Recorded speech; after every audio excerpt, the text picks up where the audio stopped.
Arranca esta entrevista en 90 minuts, esta entrevista per la qual hem convocat tota la redacció. Com abans s'explica, Salva Folgado i continua per així. Hola, Salva, què tal? Hola. S'incorpora el nostre director, Paco Lloret. Hola, Paco, què tal? Hola, què tal, Manolo? I s'incorpora també, com no, el nostre convidat, l'entrenador del Valencia Club de Fútbol. Me paso ya al castellano para que no haya problemas con la entrevista. Don Marcelino García Toral. Marcelino, ¿qué tal? Buenas tardes para nosotros, buenas noches para cuando se emita esto. Buenas tardes, buenas noches.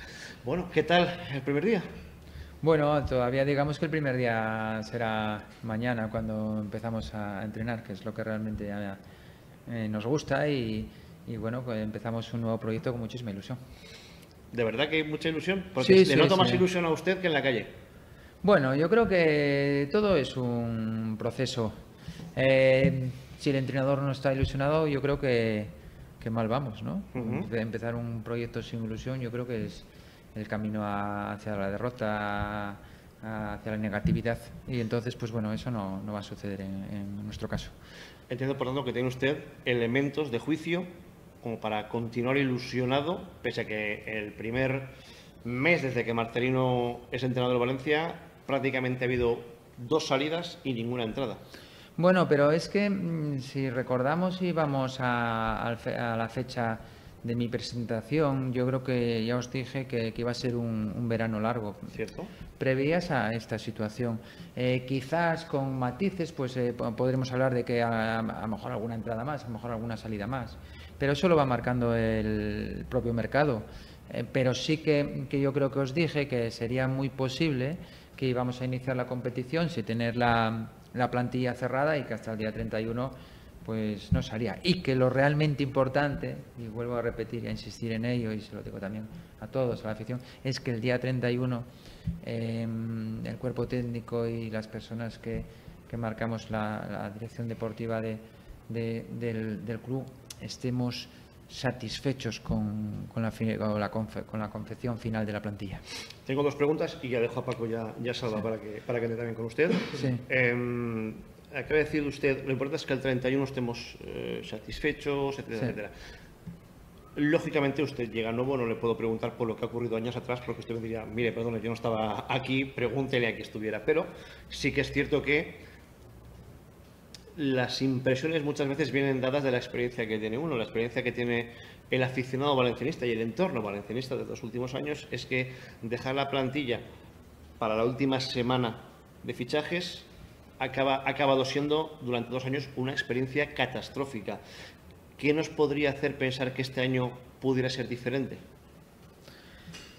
Pues principalmente que, digamos, y así estamos convencidos de ello, de que nosotros vamos a ser los responsables y los que tengamos la última decisión para que eso ocurra.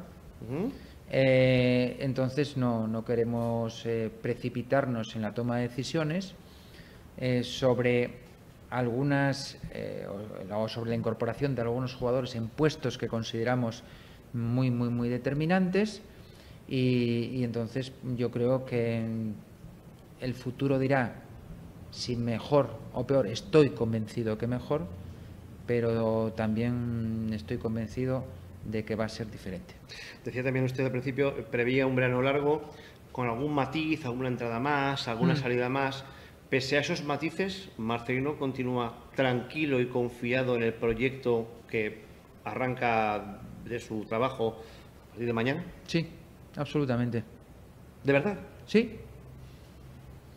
Sabe usted que ahora mismo, y sé que son 2 mundos paralelos, aunque a veces tengan conexiones, ahora mismo el run en la calle es, aquí no viene nadie, aquí prácticamente no se ha ido nadie, el Valencia parece un poco siempre la parte débil en cualquier negociación, y claro, la gente con lo que tiene detrás pues tiene un poco de miedo. Yo a usted, sin embargo, lo veo tranquilo y lo veo confiado.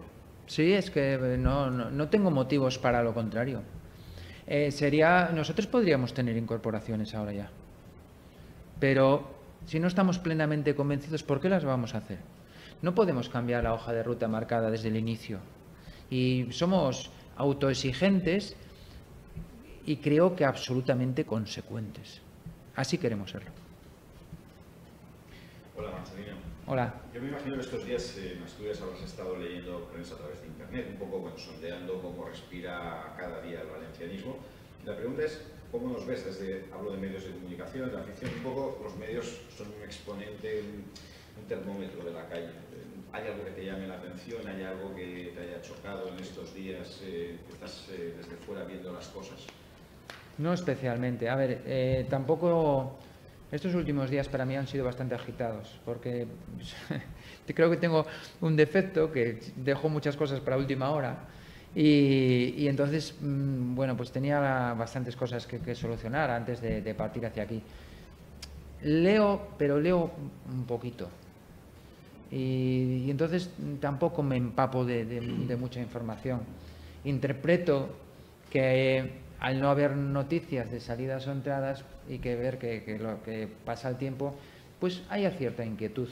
Pero yo os digo, lo acabo de manifestar y también a los aficionados, que los plazos son los que son. Vemos que en el mercado puramente español ha habido muy pocos movimientos, muy pocos. Y porque, queramos o no, el fútbol ahora, desde hace unas temporadas para acá, está totalmente determinado por lo que ocurre en la Premier. Porque es la liga más fuerte, porque es la liga que cualquier club, lo estaba viendo el otro día, que un equipo que subió a la Premier creo que lleva invertidos 60 millones de euros. Newcastle creo que era. No, el otro, ¿cómo se llama? Brighton. El equipo de, Sí. de ¿Y el otro cómo es el otro, que para los nombres soy horroroso? Ya no me acuerdo. Sé que subía el Brighton. Bueno, Brighton y Newcastle. Sí, Yo- pues yo el tengo otro es pilla. es que tiene un nombre, a ver, no recuerdo yo, no, tampoco juego en la Premier en estas últimas temporadas, ¿no? Y bueno, pues eso sucede así. Entonces hay que darle un tiempo a todo y bueno. Se ha estereotipado mucho a veces la imagen de Valencia, del valencianismo, de la afición de Mestalla. Bueno, esto sería otro tema, ¿no? Pero por eso pregunto si estabas especialmente controlando para ver ahora cómo respira la gente ante este nuevo proyecto que arranca conmigo. A ver, yo sí que he notado cuando se hizo público mi designación como entrenador y en los días posteriores que hemos tenido una buena acogida. No le quepa duda. Dentro de la afición. No sé. Entonces, me hicisteis bastantes preguntas en aquella rueda de prensa si eso aumentaba mi responsabilidad. Yo creo que nuestra responsabilidad es siempre máxima, independientemente de la aceptación o no, porque, bueno, si eres como en este caso, tienes una aceptación grande, te sientes responsable para responder a esa confianza, y si no la tienes, tienes que ganártela.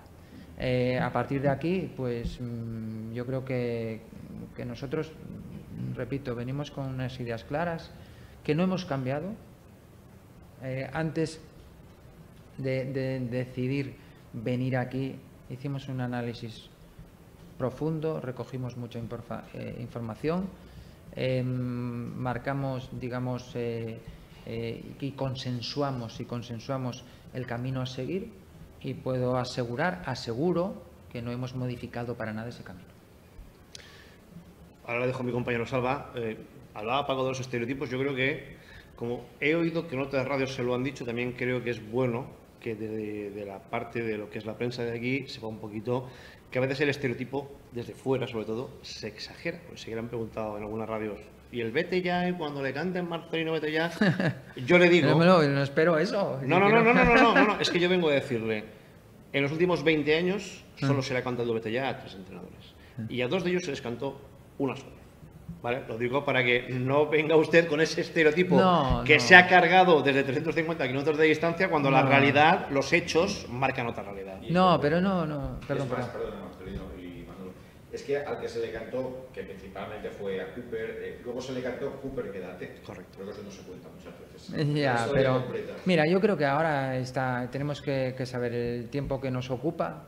La situación del Valencia es obvio que es difícil, es complicada, porque vienes yo creo que, no sé si a lo mejor puede ser, no en la historia, pero en la más cercana sí, de que ocupas de 2 temporadas consecutivas el puesto 12 en la tabla. En el siglo XXI es el peor ciclo. Bueno, pues entonces hay que saber que venimos de una situación complicada, pero que queremos y vamos a hacer todo para modificarla. Y creo que la precipitación, no podemos incurrir en ese error. No podemos incurrir en el error. Al final vamos a luchar por lo que queremos todos, que es la parte arriba de la tabla, viniendo de una situación difícil. Si acertamos en las decisiones, y para tomar decisiones hay que pensarlas, reflexionarlas y acertar, ¿no? No nos cabe otra cosa. Luego, pues, hay circunstancias que se dan en la actualidad o en la actual plantilla que nosotros no queremos que ocurran ni la próxima temporada ni dentro de 2 o 3. Se encuentre el Valencia en una situación como esta, donde es necesario, por los resultados, modificar pues y hacer una estructura diferente dentro del grupo. Me gustaría preguntarle a Marcelino por la actualidad. La actualidad pasa por el viaje de hoy de Mateu Alemanya a Milán para reunirse en un hotel con los dirigentes de la Juve por Neto. No sé si Marcelino está informado de este viaje, entiendo que sí. Y si nos puede decir alguna cosa al respecto. Estoy informado, así se me comunicó que bueno, pues se iba a intentar cerrar este proceso, esta operación, y está pues Mateu allí para intentar hacerlo. ¿Es Neto el portero de Marcelino? Es Neto el portero del Valencia. A ver, yo se tiende muchas veces a asignar las decisiones al entrenador. Dijimos, y vuelvo a insistir, que va a ser, todas las decisiones que tomemos a la hora de formar la plantilla van a ser consensuadas. Y veremos si podemos llegar a primeras, segundas o terceras opciones. Vuelvo a insistir, si ahora no hay más fichajes en el Valencia es porque estamos peleando por las primeras opciones. Este portero es un portero de una contrastada calidad y que se puso en una situación de mercado y que luego pues el chico está muy decidido a venir aquí. Y esto es una decisión que toma, digamos, toda la parcela deportiva, todas las personas que formamos la parcela deportiva. Existe un consenso, una posibilidad económica y vamos a intentar pues que se cierre esa situación. Si no, pues tendremos que buscar otra. Una consulta respecto a la portería. ¿Por qué se vende a Matt Ryan? Entiendo que se venda y entiendo que sea una decisión deportiva, pero el Valencia en un primer momento no tenía problemas de portería. Tenía Ryan, tenía Jaume, tenía Alves. Se había decidido la salida de Alves, que ya se intentó la pasada temporada. De repente y por sorpresa se marcha Ryan y aparece en el horizonte Neto. Le preguntamos a Mateu Alemanya en la última comparecencia de prensa, no recuerdo cuál era, creo que era la presentación de los abonos, no recuerdo, por qué se vende a Ryan y por qué se busca otro portero. Mateu dijo que era una decisión consensuada con el técnico y consensuada con la dirección deportiva. Efectivamente. La pregunta, míster, es ¿por qué el Valencia se ha generado ese problema en la portería cuando parecía que la tenía cubierta? Si es que se ha generado un problema. A ver, yo no creo que se haya generado un problema. Surge una posibilidad de mercado. Yo creo que este portero se comunica, y no sé si hizo público o no, este detalle no lo conozco exactamente como para referirlo, que él quería ser el portero titular del Valencia. Fue público. Nosotros yo no voy a asegurar la titularidad a nadie. Entonces, pues bueno, la suma de uno, de lo otro, de una opción, pues información. Vemos todo, ponemos todo en una balanza, analizamos y decidimos. Hay una acción económica buena, hay una situación deportiva de no garantizar, particularmente el entrenador del primer equipo, el puesto y surge una posibilidad y se hace. Se pasó de Fernanda Ryan, entiendo, entonces. No, tampoco, no, yo no creo, no. El futbolista puede opinar libremente. Sí, yo creo que una cosa es opinar eso y no creo que haya faltado el respeto a nadie. En una opinión tú tienes una idea, la transmites, no faltando al respeto ni a un compañero, ni a la sociedad, ni a nadie. Yo creo que puede opinar libremente. No hay por ningún problema. Volviendo al tema de la planificación bueno, entiendo que Marcelino y su equipo, siempre utilizas la primera persona del plural, lo cual es muy significativo. Pues